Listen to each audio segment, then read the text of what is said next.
Search It Up with Sienna Spotlight, where I chat with creative, fun, and talented people in and around pop culture. So, I love waffles, and my guest today has a company that makes waffles, so you can imagine how excited I was to speak with her. Stacie Skinner is the founder of Lopaus Point Waffles. When Stacie's son was diagnosed with food allergies, she wanted to come up with some food options that he could eat and tasted great at the same time. So she started making gluten-free waffles.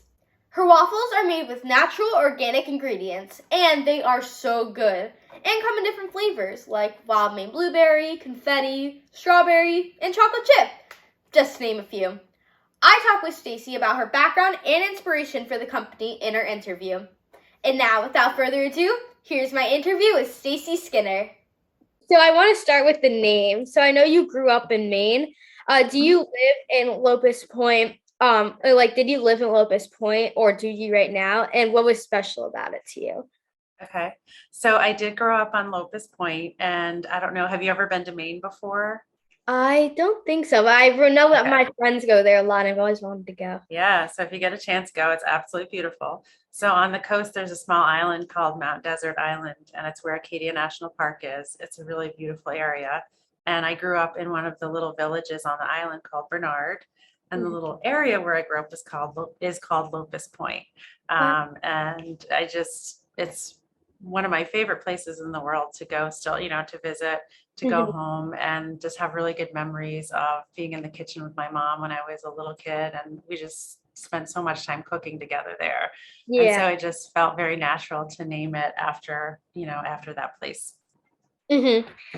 And did you cook a lot as a kid, or were you interested in cooking or baking? Yeah, I did cook a lot. So I feel like through Girl Scouts, I did some cooking. Was cooking with my mom, and my mom had a business, a small cake business. That's So I cool. learned from her, and she taught me some cake decorating. Um, and so I entered like some cooking contests when I was young Oh, through the wow. local newspaper, things like that. So I always was interested in cooking. Yeah, that's nice. It's cool too that your mom had a cake business. Yeah. Um, and did you dream of having your own company as a kid, or did because you said you were interested in cooking, did you ever think of opening your own? Yeah, so actually, when I was a kid, I loved cooking, but I also was really interested in fashion. And so I thought I wanted to be a fashion designer. Same. And it was really before Food Network or anything had taken off where you could see where somebody could do something like really big and special in food, or how to make a living outside of having your own restaurant. Yeah. Um, and so I didn't think that I was going to pursue something in food, for my career. So I ended up studying fashion, and I ended up Oh working in yeah. food. Oh, that's cool though. I love fashion too. Yes, yes. My daughter still struggles to believe that I ever studied fashion. And did you study to work in the food business? So no, I studied retail buying and merchandising, and I worked as a retail planner for some big like fashion companies before I got into food. But a lot of the practices it's a lot of business. I just was working in the retail industry, but you can apply it to pretty much any industry. Yeah. So having that business foundation was really, really critical and helpful.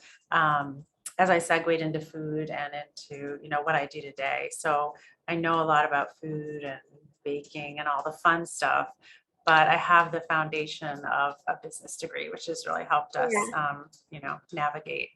Yeah, and do you think in any way that fashion and and what you do now, like cooking or baking or your waffle company, relate in any way to each other?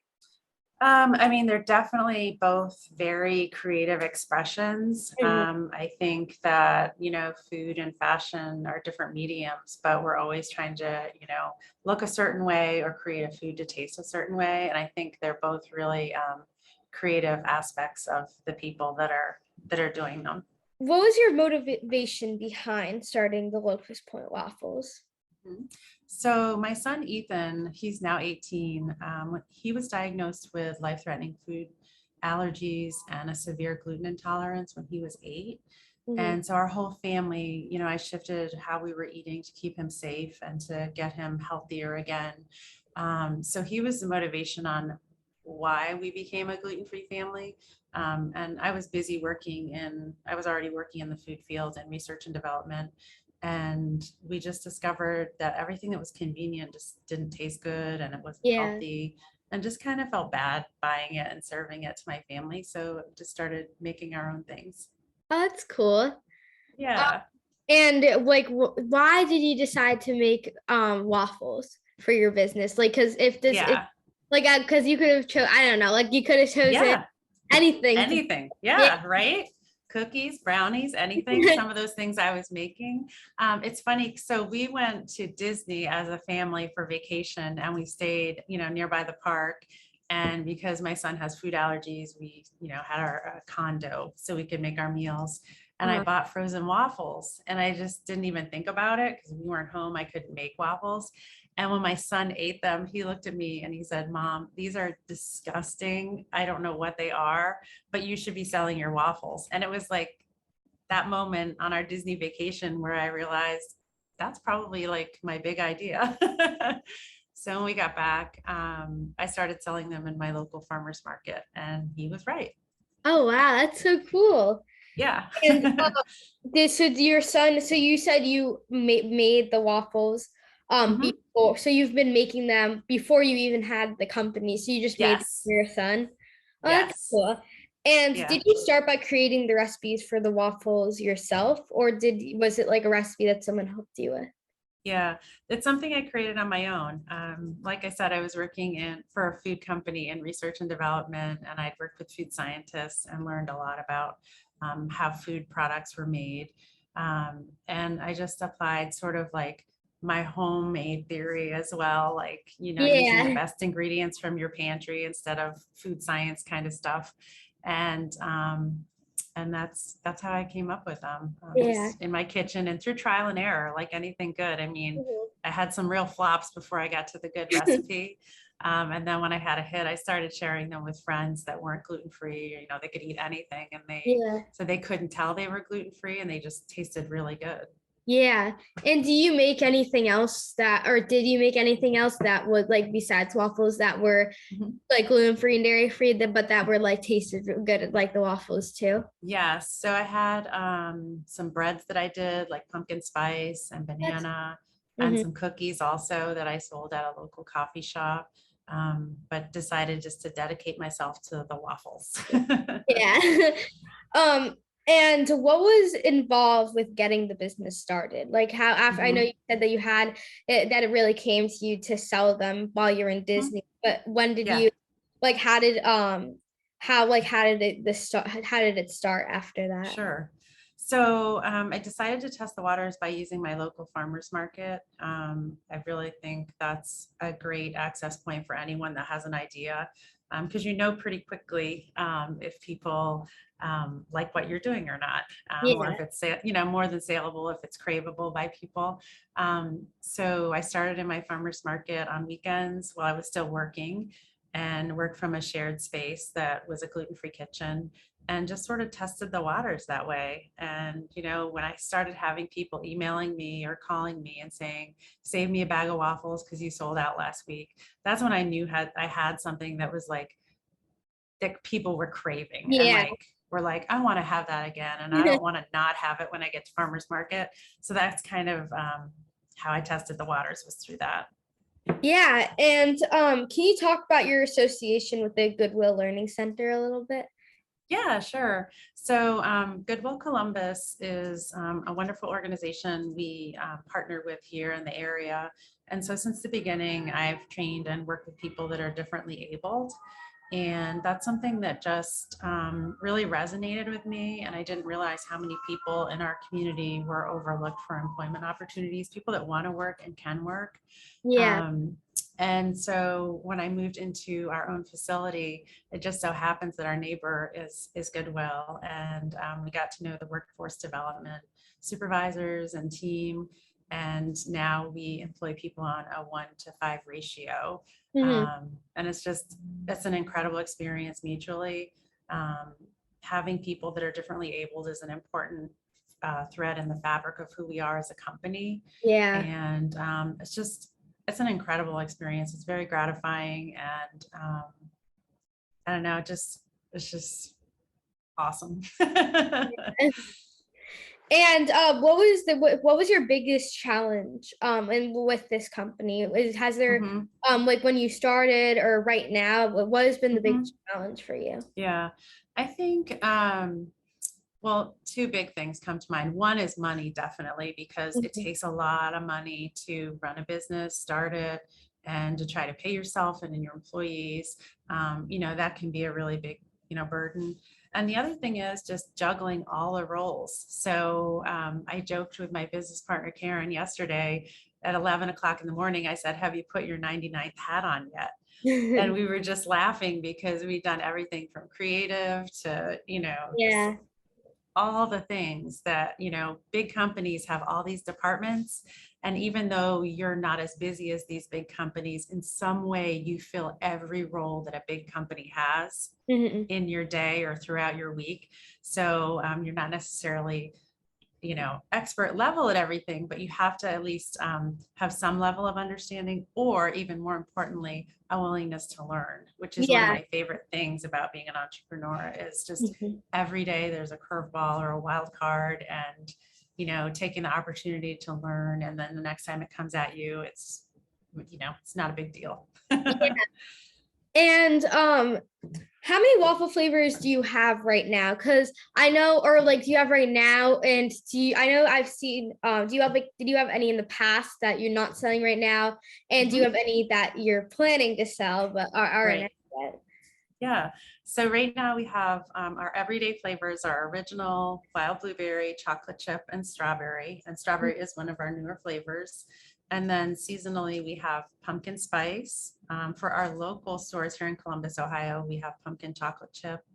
And then we also have confetti, which we ran on our online shop. So we're Yeah. able to make fun flavors just to sell online for our customers, which is pretty Uh-huh. cool. We do have a new flavor that I'm working on, but I can't tell you what it is, but I can tell you when I have some samples, I'm going to send them to you. Thank you. Yeah, I love waffles and I love different flavors. Cool.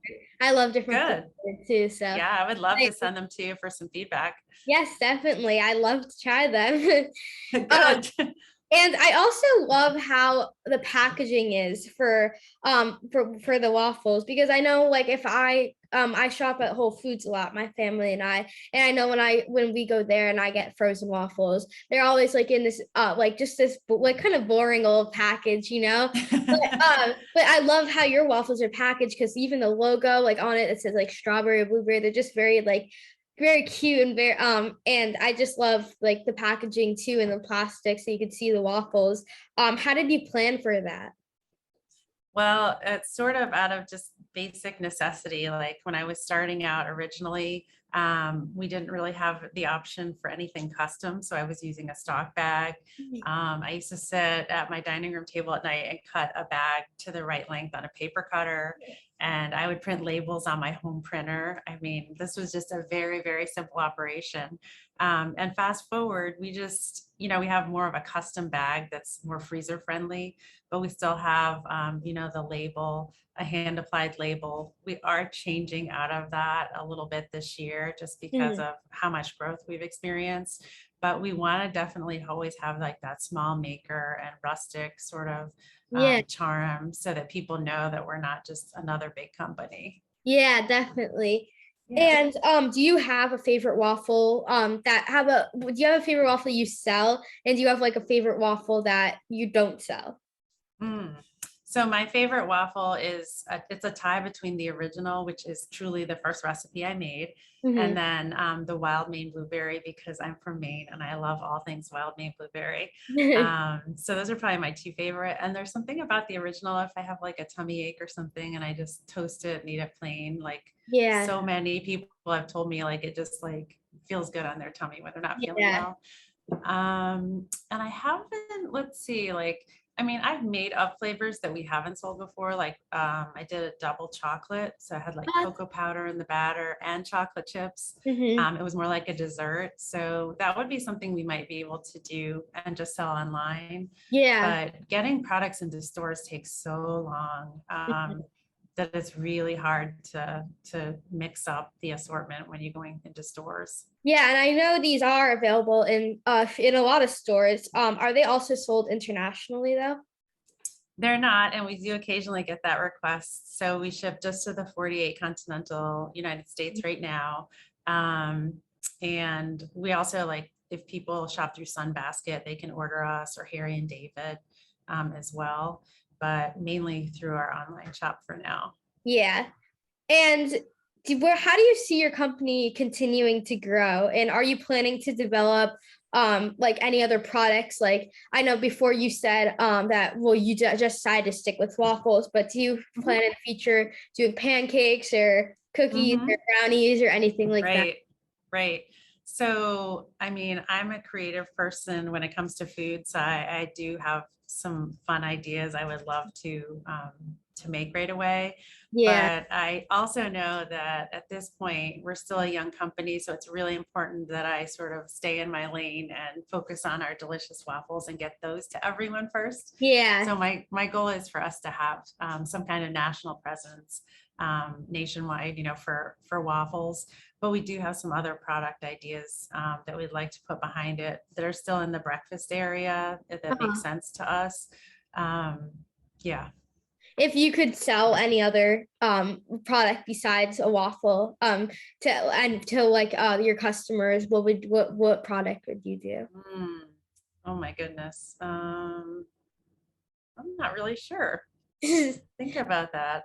It would definitely be some kind of a baked good. Yeah. Yeah. Yeah. And what are 5 words you would use to describe your waffles?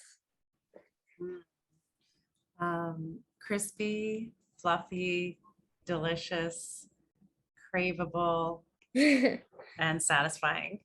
Those are good words, yeah. And do you think you will ever move back to Maine or just visit? I actually do think that someday I would like to have either a summer home or a permanent home in Maine. Yeah. I'm sort of like, I get nostalgic when I talk about it, and it is such a beautiful, serene place. And I think as I've lived in cities and traveled around a bit, and I love where I live now, but there is something really charming about Maine that I would love to return to. Yeah. And do you visit there every year? Yeah, so most of my family lives there. We were just there a couple weeks ago near Bar Harbor with my kids. And yeah, we go every year at least once, and we try to go more often if we can. That's nice. And Yeah. my final question for you is what are 5 words you would use to describe yourself and your approach to life and business? Okay. Let's see. I guess I would say I'm optimistic and joyful, kind, trustworthy, and compassionate. Those are also some great words. Well, I want to thank you so much for doing this. I had so much fun talking to you, and these waffles are very good, and I hope Thanks, Sienna. they grow even more, and I can't wait to try that new flavor too. Yeah, you'll get the mystery flavor. Thank you. Well, it's been a pleasure talking to you, and thank you for coming on my show. It is lovely to meet you. Thank you, Sienna. Have a good day. Bye. You too. Bye.